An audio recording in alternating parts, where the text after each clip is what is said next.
Unique story point की एक और कहानी में आपका स्वागत है। आज की कहानी है श्यामलाल नाई की। श्यामलाल बेहद संत स्वभाव और धार्मिक वृत्ति का व्यक्ति था। पेशे से वह नाई था। सामाजिक व्यवस्था में तब नाई छोटी जाति के माने जाते थे। श्यामलाल मानता था कि नीची जाति में जन्म होना लोगों के पूर्व जन्म में किए गए दुष्कर्मों का फल है, और यह भी कि जैसे पारसमणि के छूते ही लोहा भी सोना हो जाता है, वैसे ही ईश्वर की आराधना सांसारिक कष्ट में मुक्ति पाने का एकमात्र साधन है। और यही बात थी कि श्यामलाल अपना अधिकाधिक समय पूजा अर्चना में ही बिताता था। उसके घर में भगवान कृष्ण की एक बहुत ही बड़ी मनोरम मूर्ति थी। रोज सुबह स्नान आदि के पश्चात श्यामलाल बड़ी श्रद्धा के साथ उस मूर्ति की पूजा करता और उसके बाद ही अपना काम धंधा शुरू करता था। श्यामलाल एक समय अपनी पूजा पाठ में एकदम तल्लीन था। उसने अपनी पत्नी से कहलवा दिया कि वह घर पर नहीं है। नौकर 4 बार उसके घर गया और हर बार श्यामलाल की पत्नी ने उसे यही जवाब दिया। श्यामलाल का एक पड़ोसी था, कुटिल स्वभाव का। उसे श्यामलाल फूटी आंख नहीं भाता था।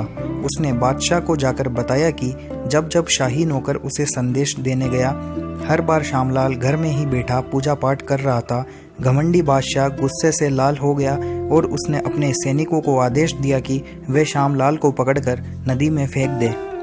पर इससे पहले कि आदेश का पालन हो, भगवान कृष्ण अपने भक्त की रक्षा करने स्वयं ही आ पहुँचे। उन्होंने श्यामलाल का रूप धारण किया और जा पहुँचे बादशाह के पास नाई का सामान लेकर। बादशाह के सामने हाजिर हो बड़े अदब के साथ प्रणाम करके खड़े हो गए। श्यामलाल को देखते ही बादशाह का गुस्सा हवा हो गया। श्यामलाल ने बादशाह को अपने सामने बैठाया और उसकी हजामत बनानी शुरू कर दी।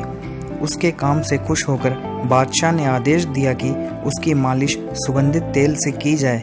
बादशाह चंदन की चौकोर कुर्सी पर बैठ गया और श्यामलाल ने उसके शरीर पर तेल लगाना शुरू किया।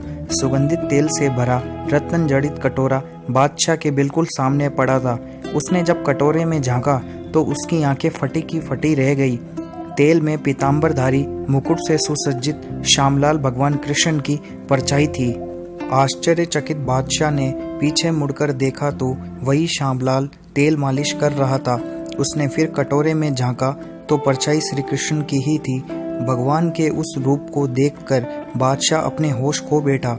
शाही नौकर बादशाह की मदद को दौड़े और उसे जैसे तैसे होश में लाए। बादशाह ने श्यामलाल से कुछ देर रुकने का आग्रह किया, परंतु श्यामलाल ने कहा कि वह कुछ देर में लौटेगा। बादशाह ने श्यामलाल को मुट्ठी भर स्वर्ण मुद्राएं देकर विदा किया। श्यामलाल बने कृष्ण ने श्यामलाल के घर पहुंचे। स्वर्ण मुद्राओं को हजामत के सामान वाले थैले में डाला, थैला दीवार पर लगी कील से टांगा और लौट आए। उसके बाद बादशाह बेचैन रहने लगा और किसी भी काम में उसका मन नहीं लगता था। उसने अपने नौकरों से श्यामलाल को लिवा लाने का आदेश दिया। शाही नौकरों को देखकर श्यामलाल घबरा गया। उसे लगा कि अब वह बादशाह के कहर से नहीं बच पाएगा। अपने सामान का थैला लेकर श्यामलाल राजमहल की ओर चल पड़ा तो क्या देखता है कि स्वयं बादशाह उसका स्वागत करने उसकी ओर चले आ रहे हैं। बादशाह के दरबारी यह नज़ारा भौंचक्के होकर देख रहे थे। श्यामलाल के चरणों में गिरकर बादशाह ने कहा, आज सुबह तेल के कटोरे में आपके असली रूप के दर्शन हुए। कृपया करके मुझे वह रूप एक बार फिर से दिखाइए। बादशाह ने तेल का कटोरा मंगवाया और श्यामलाल से उसमें झांकने को कहा, परंतु इस बार उसमें श्यामलाल का ही चेहरा दिखाई दिया। श्यामलाल यह बात देखकर चकरा गया। कुछ देर बाद जब उसे सारी बात समझ में आई तो वह बेतहाशा रोने लगा। रोते रोते बोला, हे बैकुंठ बिहारी, हे नारायण, मेरे लिए आपको कितना छोटा काम करना पड़ा। आप मेरे लिए नाई क्यों बने? यह देखकर बादशाह फिर श्यामलाल के चरणों में गिर पड़ा और रोमांचित होकर बोला, मैं तुम्हारा आभारी हूँ कि तुम्हारी वजह से मुझे भगवान श्री कृष्ण के दर्शन हुए। श्यामलाल ने अपने थैले में पड़ी स्वर्ण मुद्राएं गरीबों में बांट दी। उस दिन के बाद बादशाह की आंखें खुल गई और उसने अपना शेष जीवन ईश्वर को स्मरण करते हुए व्यतीत किया। दोस्तों, आपको आज की कहानी कैसी लगी हमें कमेंट बॉक्स में ज़रूर बताएं।